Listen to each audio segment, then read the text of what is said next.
All right, I think it's officially time for us to stop waiting for others. So we did discuss a little bit about group discussion yesterday, and a little bit about resume writing. So we'll start with the same, you know, uh, we'll start with questions related to these two topics, and then we'll move on to the next topic if time permits.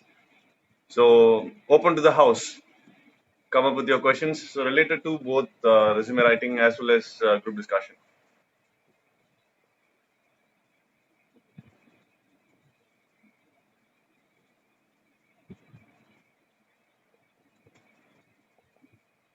Nothing.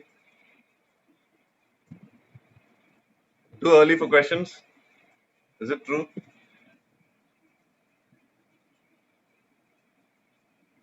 Guys, come on. Yes. Yes. Sorry, ma.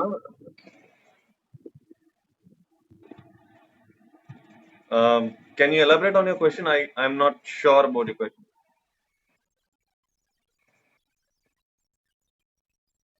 Yes. Once they assessed everyone, as far as I am, aware, um, they'll have a restricted timeline in terms of conducting a group discussion for a group. It depends on the size of the group. It depends on how the discussion goes.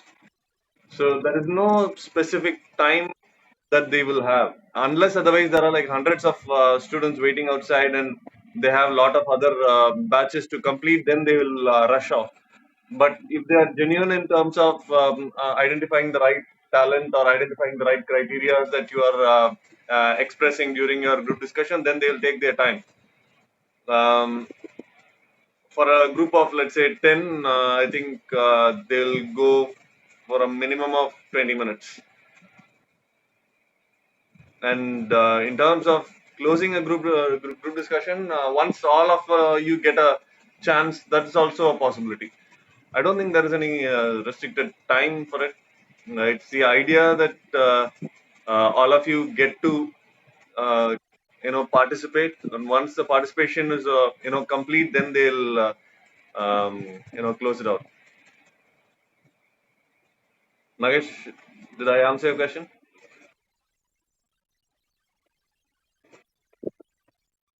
Yes.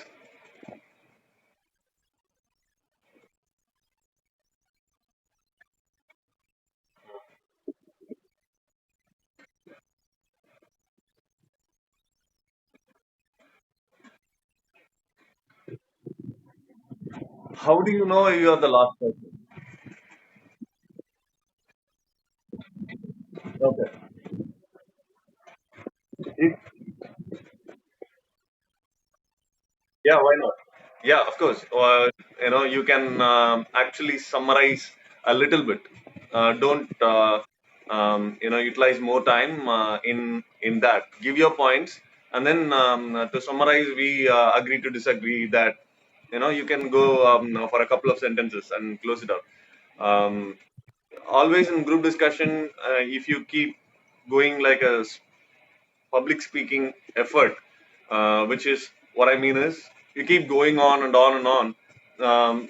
Then again, it is not the right approach. It's better always in a group discussion to keep it short and keep it effective. Your points must reach, and that's it. You don't explain a lot. Once it becomes explanation, the group discussion actually deviates from the purpose. So try to keep it short. But then, yes, to answer your question, yes, you can conclude. You can summarize.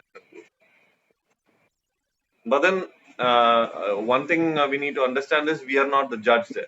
We can conclude and maybe we can summarize, but then conclude with a decision from your end. I don't think that's right.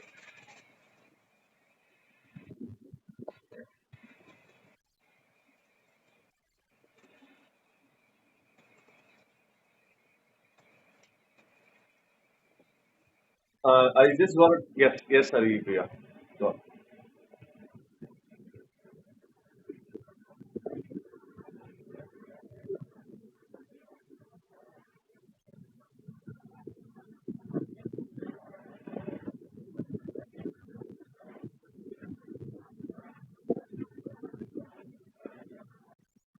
Okay, if you are the first person, if you are volunteering for the first person, um, yeah, your point is right. You can't seem to start from halfway, right? You'll have to start somewhere.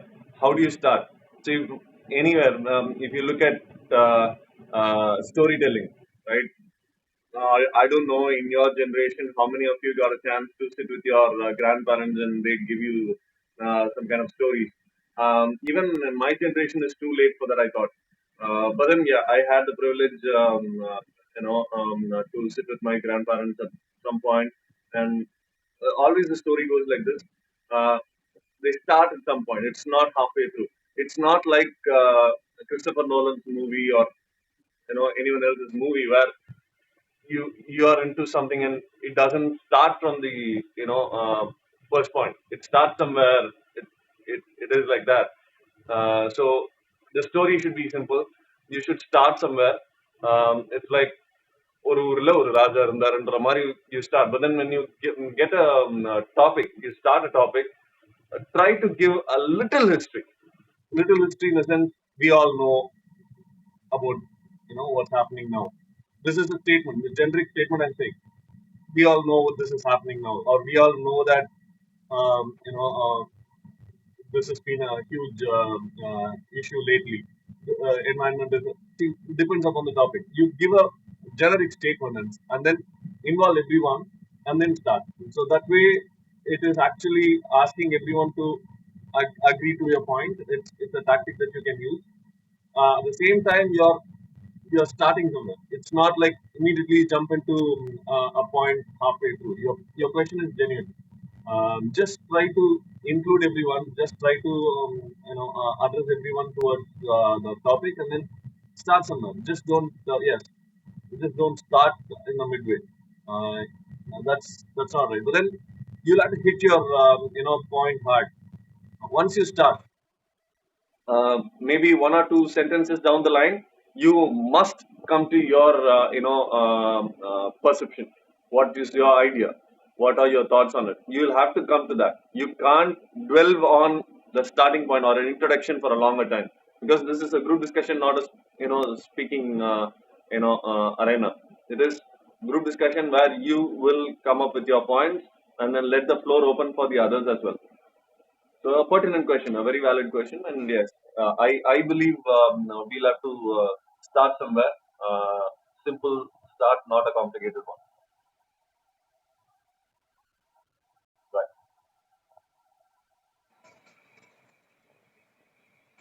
Anything else? So don't hesitate, guys. Yes.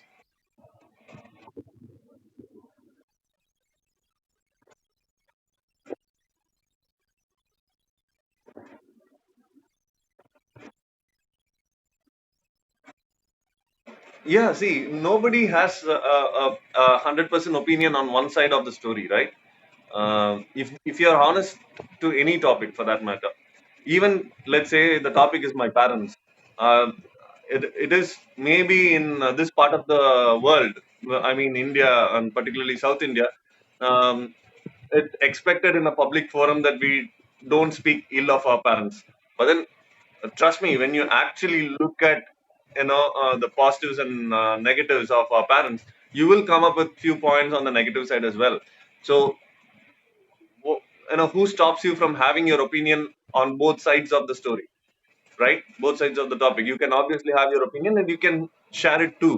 um, there is no qualms in it. But then if the debate is about putting you in one side, right? Let's say the moderator is saying this bunch of students will talk against and this bunch will talk for, then obviously you can't jump from here and there. But then if it is switched, yes, or the if the group discussion forum is open for just opinions and not for and against, then yes, you as you said, we can talk about both positives and negatives, merits and demerits. It's your opinion that you're sharing. So Pooja, yes, to answer your question, yes, please go ahead. Nobody is stopping it.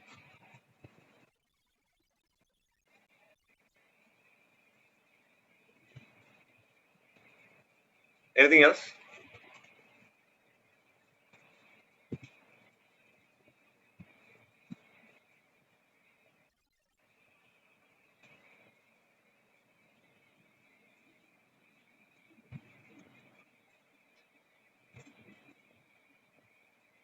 Guys, that's it.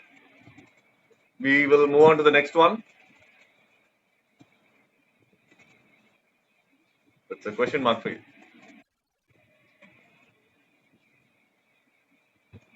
Shall we?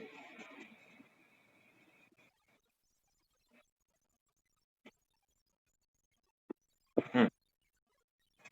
Hmm.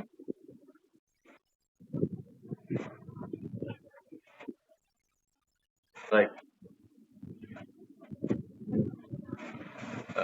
That's where your skill in terms of speaking ability comes in. The same points you can put it in another words, glossy words, and talk. But then that will see the reason. First, you need to analyze why that person is doing that. Is it because that person likes you talking? Um, the point why in a group discussion the moderator comes back to you again and again, to anybody for that matter, is how do they come up with new points, which is nothing but you're assessing your listening ability. So you would have at the start you would have shared your views, your points, and then you will be waiting for the GD to get over because you are satisfied that you have given your best already. But then what some of us do, not everyone, some of us do is we are content with what we have done, what we have achieved during the group discussion, and then we forget to listen to what the others are talking. So once you start doing that, once you start listening to others, you will pick up on a couple of points that you may want to agree or disagree to. So you can do that. Agree, disagree is what you can do. Otherwise, you can also come up with new points. But then, if you don't have new points, you can point out at someone and then agree and disagree with them. Explain why you are agreeing or why you're disagreeing with them. So that is something which you do. By which way you are giving the moderator or the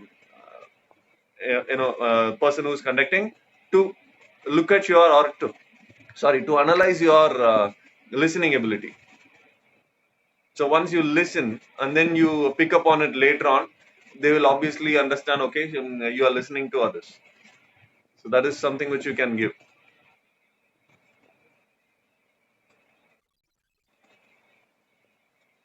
Any other suggestions? Anything else we can do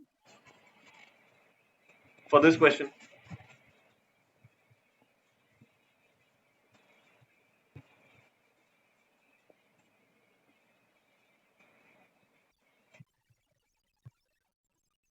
Yes, Haripriya.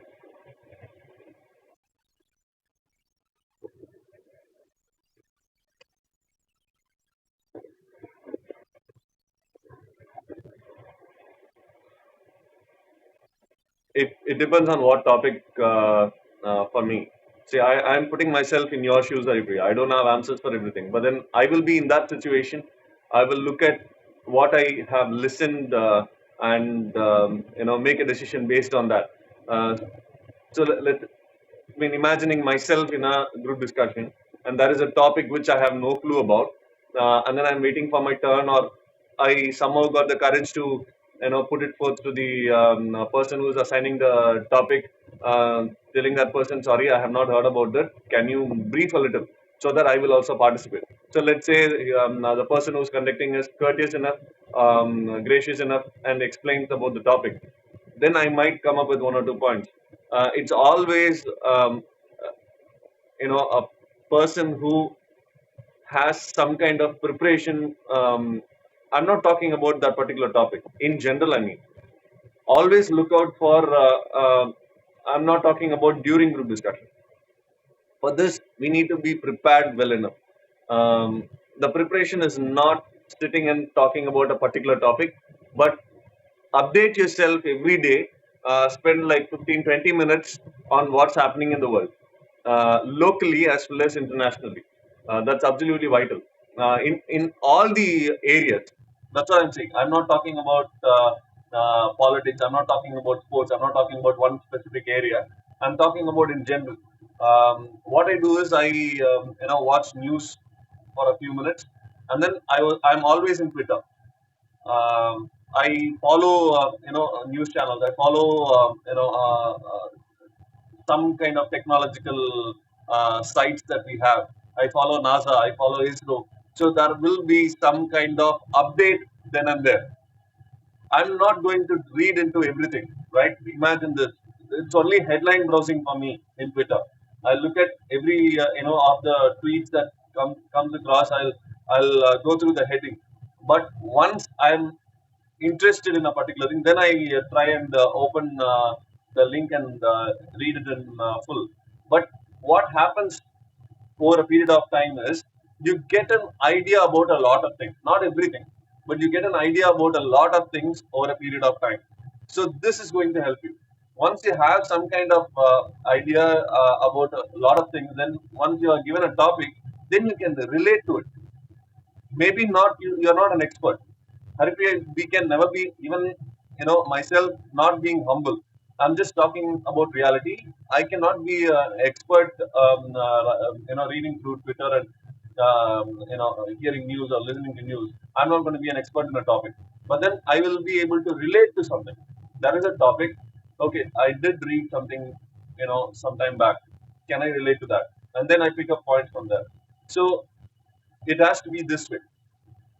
Otherwise, listen to what others are talking in group discussion and then pick up your points from there. Agree, disagree with that. But then developing your own opinion. So people always say don't judge. That's the area that you also, through your question, judging too quickly. But then here your assessment is based on how you articulate uh, your thought process. Are you participating? Yeah, voluntarily. What is your content? How good you are interpersonally, your listening ability. All these things are assessed. So you will give opportunity for them to see all that in you. But then if you are worried much about the content part of it, it has to start way beyond, way before your group discussion day. I mean, right now, start now. If you are already not doing that, start today. Just, I'm not asking for a lot of time, 10-15 minutes a day. Just go through what's happening around. Twitter is a very well established format where you'll be able to read through a lot of things, because it is not a structured news entity. Twitter, it depends on who you follow also. If you think entertainment is your thing, then you will be following a lot of people from the entertainment industry. But then it has to be an overall picture, technology, politics, some, all right, some, UNESCO, WHO. If you follow these guys, then you will have some kind of idea about what is the um, data about what is happening, what is the issue between WHO and the USA, right? If that is the topic, WHO is the topic for you. World Health Organization is the topic for you in a group discussion. You can actually come up with the issues between USA and the WHO and what happens between them, and you can talk about China. But then, what if you don't know anything of that sort, and you know something about the pandemic, COVID-19, but you don't know anything about what WHO or what's happening in terms of the political side of COVID-19. So then it becomes a challenge for you if it is WHO. You can't just talk about WHO and what it does without knowing actually what it does. And hence, it is absolutely vital for you to start 10-15 minutes a day. Look at the headlines, and if you're interesting, if you think it is interesting enough for you, read it in full. Have some kind of idea about a lot of things. Jack of all trades is not bad at all, right? Yeah, you can't be king of everything, but jack of all trades is also a must these days. You should have some kind of awareness about a lot of things, and then it helps you. You'll be in a group. Maybe forget about group discussion officially. Let's say you are in a group. You're traveling. You're meeting people. You're meeting people who are discussing politics, or discussing world politics, or discussing local politics. So, what is your contribution to that? To that group in terms of your content. The content comes from what you have learned over a period of time, not just the day before. So start now. start reading stuff. Yeah, it is a boring answer, but then it helps. Trust me, it helps. Yeah. All right. Anything else? Should we should we start the next topic also? So maybe if there is no more questions, maybe we'll start the next topic today and then continue tomorrow. Is it okay?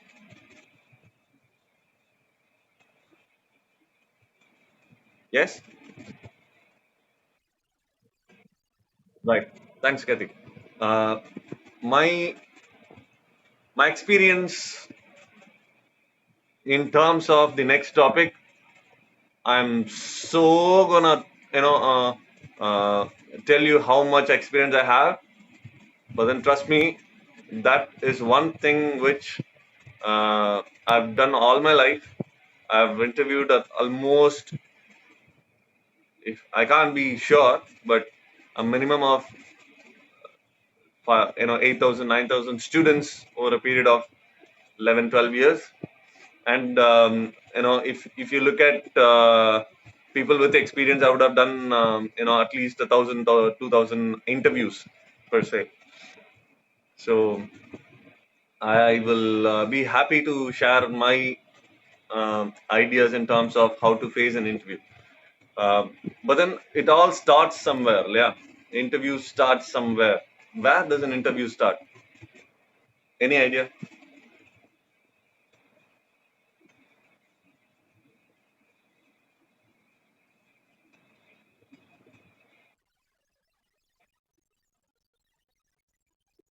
No. Where? Where in your mind does your interview start?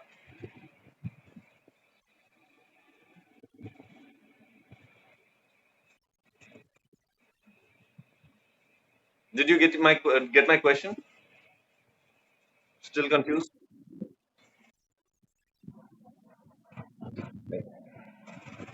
Anyone else? Where do you think the interview starts in your head? When? When and where? Yeah. You do that every day. Kathy.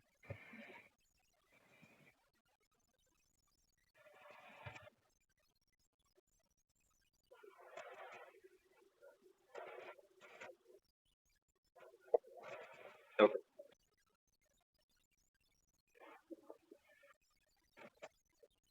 In a way, you're right, Kathy. Um, but then the interview has already started for all of us, all of you in particular. You know why I say that? You're going to talk about your life during an interview. But then the HR, trust me on this, is not listening to you. When the HR is asking, tell me about yourself, right? What does it even mean? What does this question mean? This is the first question in almost 95% of the interviews across the world. Tell me about yourself. But what exactly does that mean?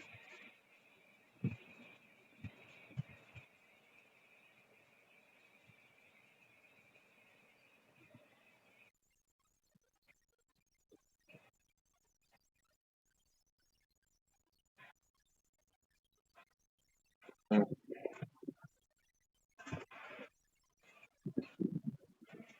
Right. You're right. You're right. I have already seen your resume, so I know the basics. It doesn't mean you don't have to repeat that. Okay. But then that's not the only point that the interviewer is looking for, as Khatija pointed out. You know what I would be looking at, Fresher, when Fresher starts answering, tell me about yourself.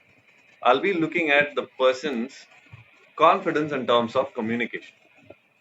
Nothing more, nothing less. At the end of the interview, I wouldn't remember your parents' occupation, your siblings. I wouldn't remember your hobbies. Possible that if I'm impressed, then a couple of things that you spoke about will stay in my mind. But then I'm looking for your confidence in terms of your communication. That's it, communicating ability. So how do we ensure that happens? That's the idea you should have behind that. So now I started off asking where do you think the interview starts? The interview is already started for you because you're already thinking about it. So you're already corrupt. Being genuine during an interview, being genuine when you are answering this particular question is a must. A HRs, as I pointed out very recently, I think yesterday also I did that. Sadistic people, you know, what they do is they have their face as if they understand, they agree with you, they smile at what you are saying, they laugh with you, and they do everything, and you become comfortable with them.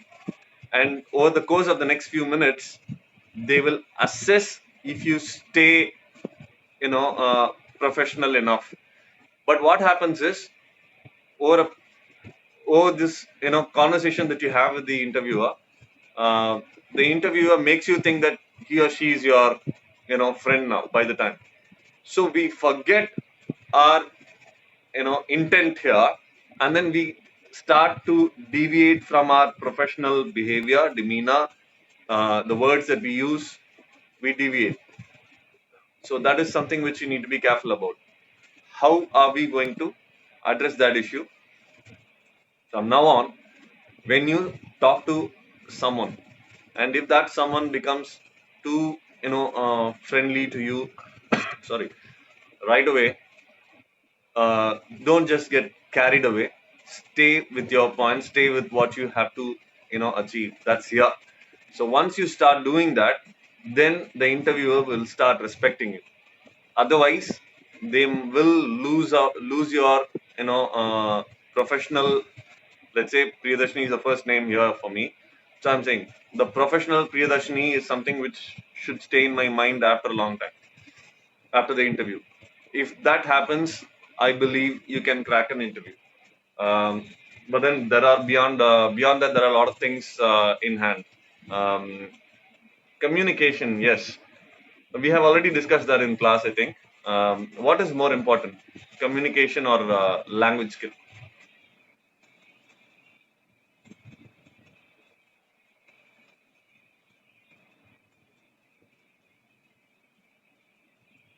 What do you think is more important? Yes. Why?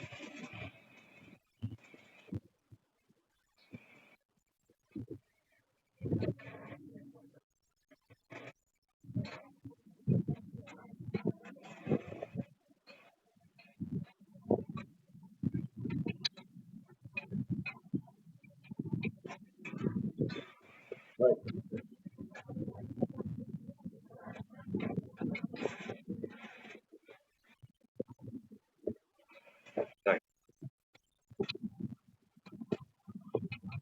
Exactly. True. I agree with you here. The reason behind this is 70%.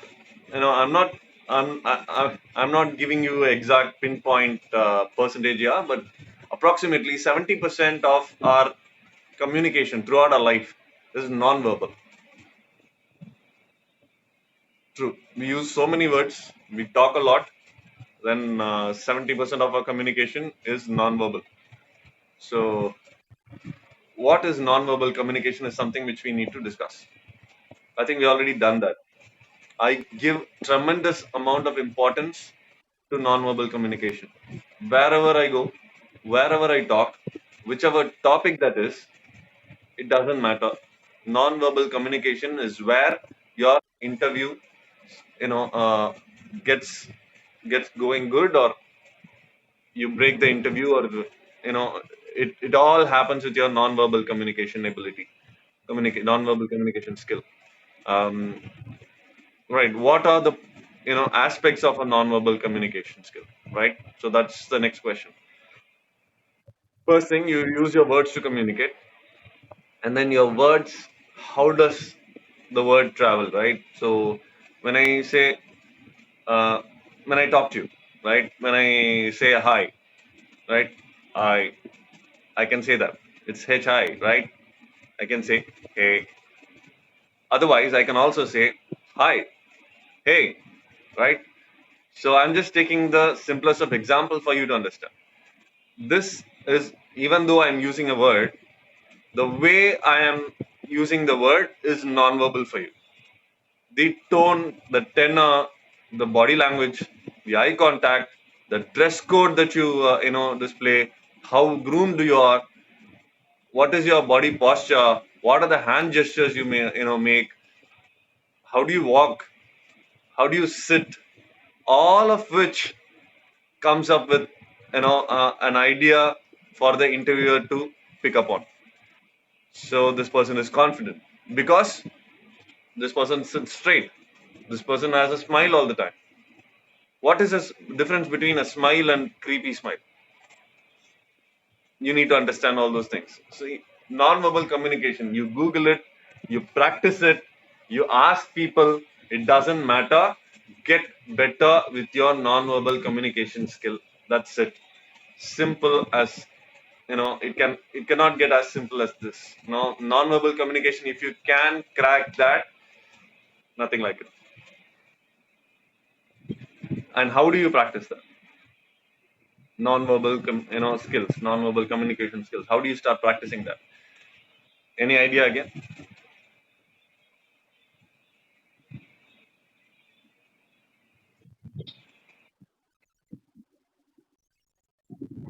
Yes.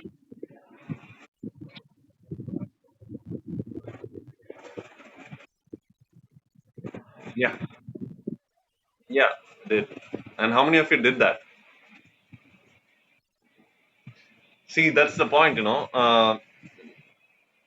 You have to at some point look at being ridiculous, at least in your, in the privacy of your room. Be ridiculous to yourself. It could look stupid. You may look like an idiot doing that, but then sit in front of a mirror, smile at yourself. Don't be creepy. Smile. I use this creepy word a lot of time because that has happened to me a lot of time when I'm sitting in an interviewer's chair. So people smile, and it is at some point it's not professional. So try and practice your smile during an interview. Try and practice um being upright when you. I'm talking about the posture when you sit. The most probably you will get a chair which is a rotating revolving chair. So how do you sit without making much of a movement? Yes, it's important, guys. I'm not talking about something here. I'm talking about the reality. Um, how do you use certain words? How do you greet someone? How do you walk? These are absolutely vital. You will have to be ridiculous, stupid, and idiotic. If you are shameless, do it in front of your family. If you feel a little shame, then go to your room, start practicing it. 5 minutes a day. I'm telling you, this goes a long way. The reason is we see when it comes to students. I'm not saying you guys have to follow every word that I say, or for that matter, the professors tell you.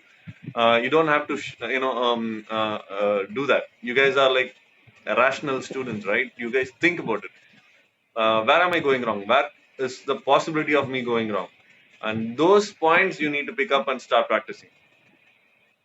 Tell me about yourself, right?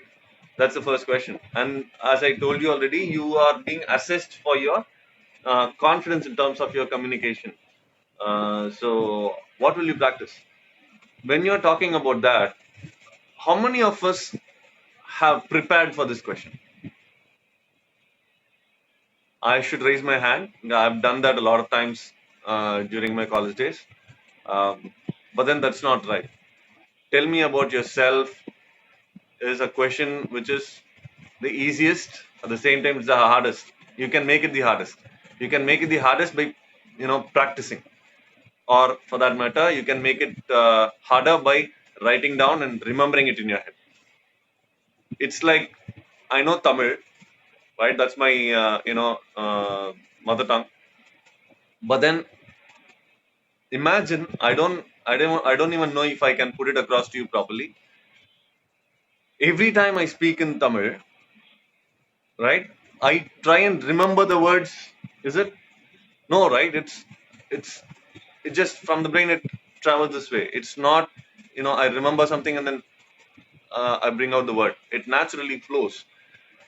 That's exactly what should happen in terms of the information that you give during an interview, particularly during, um, answering the first question. Tell me about yourself.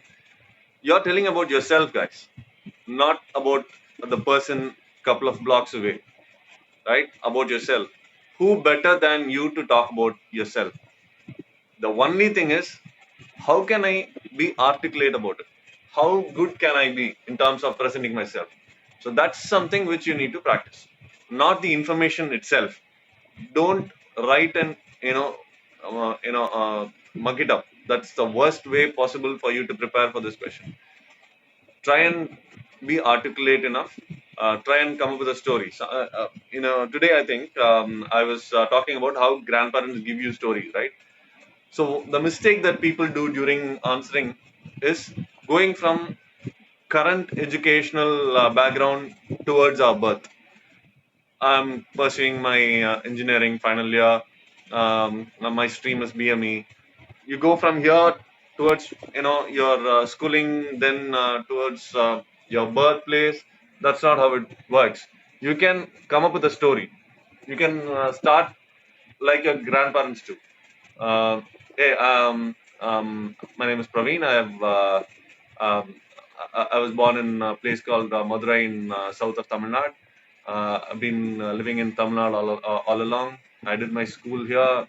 So if you go like this, then it becomes easier for the other person to relate to the story and follow with you. So you don't actually have to go from current to the your earlier life. So that is a tip that I will give you today. That helps. The reason why I'm giving you this tip is not everyone is good at going backwards. So what happens is our thought process is stopped then and there. We'll have to our eye contact goes somewhere else and we'll. So this is okay for me to do it in a class, but imagine you doing that in an interview. Every time you think your eye contact goes somewhere else. So you need to give lesser opportunity for you to think, which means, which actually means your eye contact is actually with the interviewer here. So that is absolutely vital. So we are talking about non-verbal communication. So eye contact is a key. Try and practice having an eye contact. How will you do that? Again, stare at you in your mirror. Have a smile. Don't be creepy again. So this is something which you need to start doing right away. Um, I'm not saying this is going to help you 100%, but baby steps. These are the points that you will have to remember. Uh, when you actually stop having eye contact, then for me it looks disrespectful. Where do you think I should be looking at you guys when I'm talking to you? Just imagine you're sitting in front of me as an interviewer. Let's say I'm your HR here. I'm interviewing you. Let's say every time you start answering, I start looking somewhere else, and then I come back. It looks disrespectful for you, and also it looks I'm distracted.